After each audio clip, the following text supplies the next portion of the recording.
दिवस को लेकर मैं आज भी कहता हूँ कि वो 8 साल मेरे स्वर्णिम साल है। इसलिए कहता हूँ क्योंकि उस 8 साल में कार्यकारिणी के अंदर अध्यक्ष भी सुनता था, कार्यकारिणी के सदस्य की, उपाध्यक्ष भी सुनता था, कोषाध्यक्ष सब कोई सुनते थे। और उसके बाद निर्णय होता था, पहले तो सर्वमति से ही निर्णय हो जाता था, उसके बाद अगर सर्वमति से नहीं हुआ तो बहुमत से निर्णय हो जाता था, जिसमें सबकी रजामंदी होती थी और आराम से सारे काम होते थे। जो भी प्रस्ताव आते थे सब होते थे।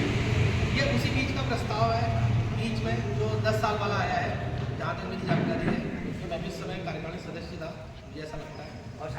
तो 10 साल का जो प्रस्ताव आया था वो इस बात का आया था कि अगर हम यहाँ से किसी को भी उठा के आज बना दें, चाहे वो पैसे का बाहुबली हो या सत्ता का बाहुबली हो, तो वो उसका दुरुपयोग ही करेगा। सदुपयोग अपने के लिए करेगा, सत्ता के लिए वो दुरुपयोग ही करेगा। कारण ये था कि उदाहरण हमारे पास पेट पड़ा हुआ था ही पहले से, इसीलिए जानबूझ के वो 10 साल रखा गया। 10 साल रखने के पीछे मुख्य उद्देश्य केवल इतना था कि भैया कोई बाहर वाला आसानी से आके यहाँ पर उल्टा सुल्टा मामला करवा दे, फिर बाद में सभा की बदनामी। आज तक सभा की बदनामी इसी वजह से नहीं हुई। ये तो पेट पड़ा वाला हाल सबको पता है क्या है। उससे पहले हिंदू धर्म सभा होती थी नीचे भवानीगंज में, वो तो खैर बंदी हो गई है, हिंदू धर्मशाला, जहाँ तक मेरी जानकारी है। तो हाँ, एक चीज़ जरूर है कि अगर कोई कार्यकारिणी सदस्य इस प्रस्ताव को अपने उसमें लाता है, त्रिमासिक कार्यकारिणी की जो बैठक होती है उसमें कार्यकारिणी कोई सदस्य लाता है, और अगर वो बहुमत से गिर जाता है या सर्वसम्मति से गिर जाता है, तो फिर उस आजन्म सदस्य के पास जो अधिकार होना चाहिए कि वो एजीएम में भी उस प्रस्ताव को रखे। अगर मान लो कार्यकारिणी चाहती ही नहीं है कि साहब ये प्रस्ताव आए, कभी ऐसा हो, तो वो तो कभी लाने नहीं देगी।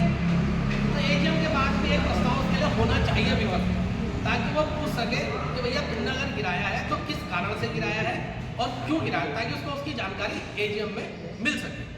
ऐसा जरूर होना चाहिए। रही बात 10 साल के प्रस्ताव की, मैं उसका समर्थन करता हूँ, ऐसा नहीं है, गलत नहीं है, बहुत अच्छा है, होना भी चाहिए। अब रही बात दूसरी काम की, काम छोटे से छोटा पद वाला भी कर सकता है, ऐसा कुछ नहीं है।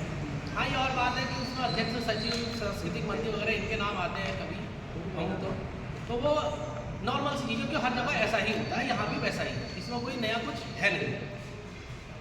लेकिन अगर मान लीजिए कोई सामूहिक कार्य होता है, तो उससे पहले एजीएम में हमने देखा था कि बहुत पहले हमारे टेक्निकल साइड में प्रस्ताव आया था कि जो भी वरिष्ठता के आधार पर एजीएम सदस्य चुना था उसको हम सम्मानित जरूर करते थे। हो सकता है शायद वो आज भी वो प्रस्ताव होता है, वो आज भी मुख्य अतिथि तो ऐसा कुछ होता है। लेकिन शायद मैंने सुना है कि उसको अब शायद कुछ कटौती कर दी गई है, उसमें शायद उसको सॉल या कुछ गिफ्ट वगैरह कुछ नहीं देता, एक आइटम कुछ काट दिया देते हैं। अच्छा, नहीं, मेरे को जानकारी में ऐसा जो मुख्य अतिथि का जो सम्मान होता है वो तो मिलेगा ही। हाँ, नहीं, जो चाहे सदस्य की बात कर रहे हैं, आजीवन सदस्य की, आजीवन सदस्य कोई मुख्य अतिथि तो वही बनाते, उसी को बनाते हैं, वही होते हैं और उन्हें सम्मानित वो जो